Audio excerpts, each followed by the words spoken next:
జోగులాంబ గద్వాల్ జిల్లా అలంపూర్లోని కస్తూర్బా బాలికల పాఠశాల ముందు బాలికలు ఆందోళనకు దిగారు. మమ్మల్ని పట్టించుకోండి మహాప్రభు అంటూ విద్యార్థినులు నిరసన చేపట్టారు.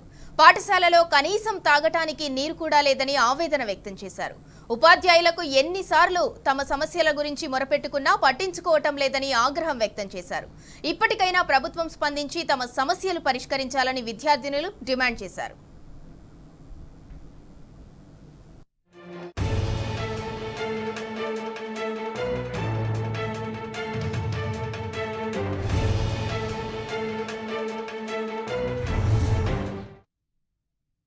రెండు సార్లు కడగట్లేదు.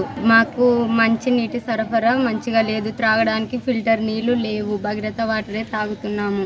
గతంలో కాస్మెటిక్ ఛార్జెస్ వచ్చేవి, ఇప్పుడు రావట్లేదు. ఎగ్గు కూడా మాకు సరిగ్గా అందడం లేదు. మేము ఇక్కడ చాలా ఇబ్బందులను ఎదుర్కొంటున్నాం. అంతేకాకుండా ఎక్కువగా నీళ్ళ ప్రాబ్లం ఎక్కువగా ఉంది. ఇప్పుడు మాకు వర్షం వచ్చినా కూడా భవనాలు ఎక్కువగా కారుతున్నాయి. అంతేకాకుండా వాష్రూమ్స్కి పోవడానికి కూడా ఇబ్బందిగా ఉంది. బాత్రూమ్లు బాగాలేవు, సిలుకులు పోయినాయి, తలుపులు లేవు. కాబట్టి ప్రభుత్వ అధికారులు వచ్చి మమ్మల్ని కాపాడాలని కోరుకుంటున్నాను. Mission Bhagiratha water half an hour మాత్రమే వస్తుంది.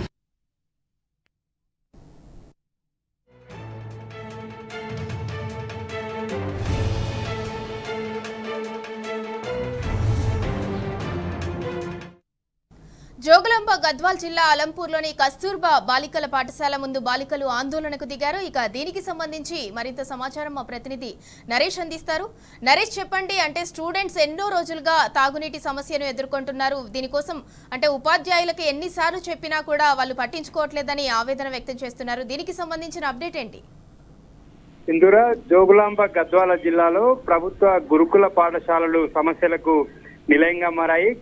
గద్వాల జిల్లా ఐజా మండల కేంద్రంలో ఉన్నటువంటి కేజీబీవీలో విద్యార్థులు నీటి కోసం ఇబ్బందులు పడుతున్నారు. గత 6 రోజులుగా బోర్ మోటార్ రిపేర్ కావడంతో ఈ సమస్య ఏర్పడింది. అయితే అక్కడ ఉన్నటువంటి సిబ్బంది ఈ అంశాన్ని బయటికి రాకుండా జాగ్రత్త పడ్డారు. అయితే తల్లిదండ్రులు ఆ కేజీబీవీకి వెళ్ళినటువంటి సందర్భంలో పిల్లలు నీళ్లు బకెట్ల ద్వారా తీసుకొస్తున్నటువంటి సందర్భంలో ఈ విషయం బయటికి వచ్చింది. అయితే అక్కడే విద్యార్థులని విషయం ఆరా తీయగా గత 6 రోజుల నుంచి కూడా ఈ సమస్యను ఎదుర్కొంటున్నామని విద్యార్థులు చెప్పారు. మరోవైపు గద్వాల జిల్లా కేంద్రంలో ఉన్నటువంటి అర్బన్ గురుకుల పాఠశాలలో కూడా ఇదే పరిస్థితి ఉంది.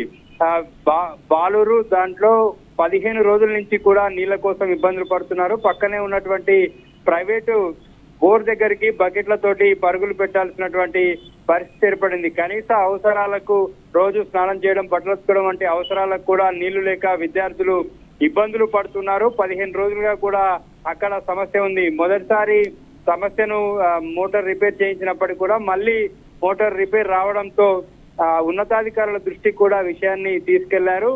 అయితే ఇన్ఛార్జ్ డిఈఓ, అదనపు కలెక్టర్ స్థాయిలో కూడా విషయం నోటీసులో ఉన్నప్పటికీ కూడా 15 రోజులుగా ఇంకా సమస్య పరిష్కారం కాలేదు. దీంతో విద్యార్థులకు నీటి కష్టాలు తప్పట్లేదు. సింధూర. Right, thank you Naresh.